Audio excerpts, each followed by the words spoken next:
Kart! Hey! Hey guys, welcome to another video on Mario Kart 8, the game that has been consuming my mind for the last year. Recently, Nintendo released Wave 4 of the Booster Course Pass, and with it came a new character in Birdo, and the confirmation of at least 5 more characters coming as well. But who are these characters? No one knows.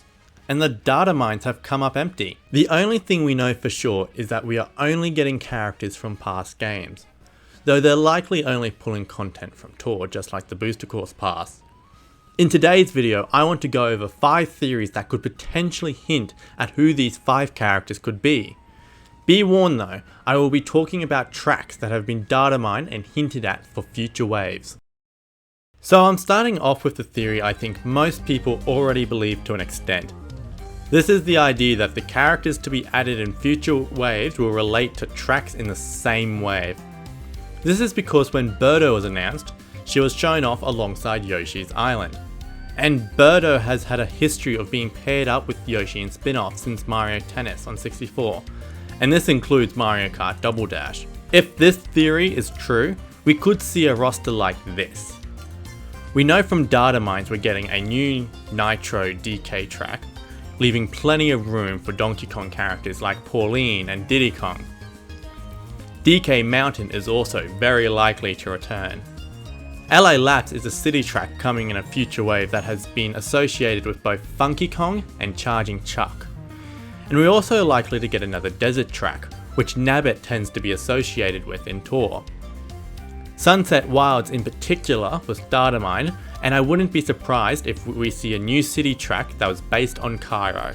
Most notably, however, was a new track called Piranha Plant Cove, which features Petey Piranha statues and insignias everywhere. It's for this reason I consider Petey Piranha to be the most likely character to come back. It would be insane for Nintendo to bring in this track, but not have Petey Piranha. That would be like having Waluigi Pinball without Waluigi. Wait a sec.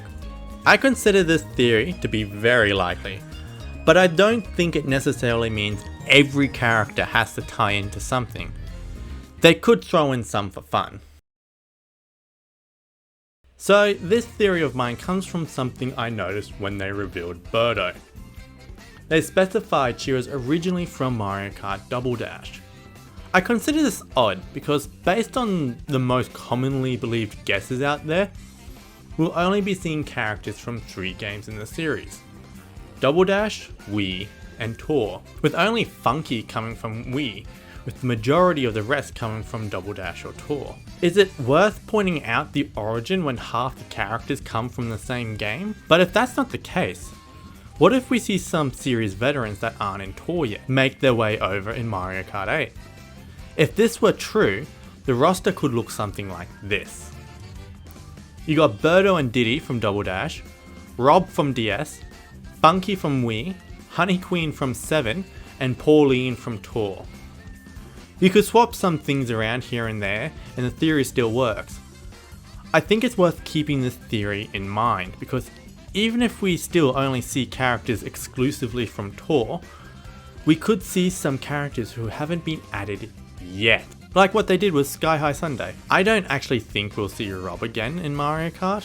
Not while bikes are still a thing. But I think we might see a version of this theory come true. And definitely think it gives some hope to Honey Queen and Wiggler, who are still stuck in Mario Kart 7. I also think this theory is the biggest boost in favour of both Funky Kong and DK Jr.'s chances of getting in. This one I think is the most interesting theory. In Mario Kart Tour, you have to work through a bunch of cups every tour, and each cup is represented by a character. So you have like a Mario Cup or a Donkey Kong Cup, and in the internal data of Tour, these cups are organised in a specific order and assigned a number, and that order is the same order the characters were added to Mario Kart 8. You've got the base game characters first, then you have the Wii U DLC characters, with 29 being Tanuki Mario, then the Deluxe newcomers, with 35 likely being Gold Mario. And then you have Birdo. Yeah, Birdo still follows this trend. If we look at the characters after Birdo, we get a roster that includes Pauline, Nabbit, Diddy Kong, and Hammer Bro. There is also a blank spot that hasn't been used yet. Based on other internal data, this is likely either Captain Toad or Dr. Mario. However, since both these characters could also be added as an alt, we could potentially move on to the next in line, who is King Bob-omb. Realistically, this theory doesn't hold much water. The ordering of these cups is probably just left over from when taking assets from Mario Kart 8 to begin with, and it's probably just a happy coincidence that Birdo just happened to be next in line for both. But I still find it fascinating, and it might give us some insight on who Nintendo wants to prioritize. You're not going to like this one. So one definitive thing we know is we're getting at least 5 more characters. In fact, we're probably getting exactly 5 more characters. And you want to know what there are exactly 5 characters of? Super drivers in Mario Kart Tour. In Mario Kart Tour, characters are either normal, super, or high-end. And there are exactly 5 characters who are classed as super drivers that aren't in Mario Kart 8 yet. Those characters are Diddy Kong, Hammer Bros, Monty Mole, Pit Crew Toad, and Koopa Freerunning. There used to be 6, but then they added Birdo. This would mean no Pauline, Funky, Kamek, Petey, or King Bob-omb, as they're all high-end characters. And there's a certain logic to it as well. High-end characters are much rarer. They're meant to incentivize you into spending money, which doesn't work if you can just play as them in Mario Kart 8 instead. There would still be cool stuff, like different colours for the Toads and the Koopas, and the other Bros for Hammer Bros. It just fits together on the roster so nicely, like the perfect puzzle piece. There are holes in this theory, like some of Birdo's ults already being high ends, but there is one more theory that builds off this idea.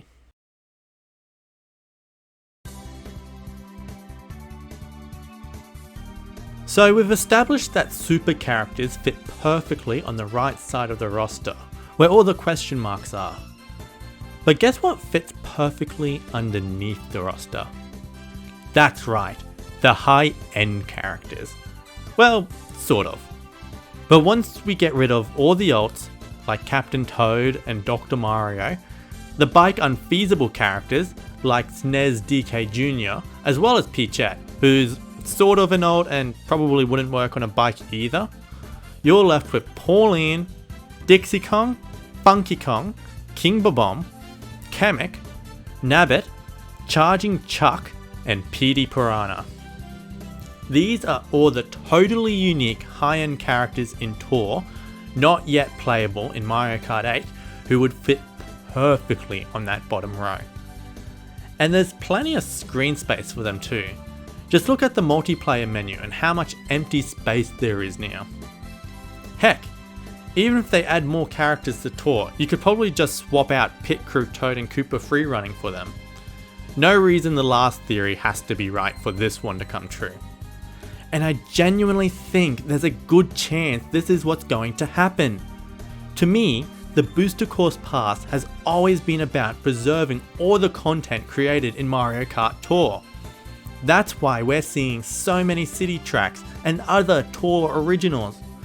In fact, supposedly, Wave 6 will only have 3 retro tracks not from Tour. I think a similar thing will happen with the characters.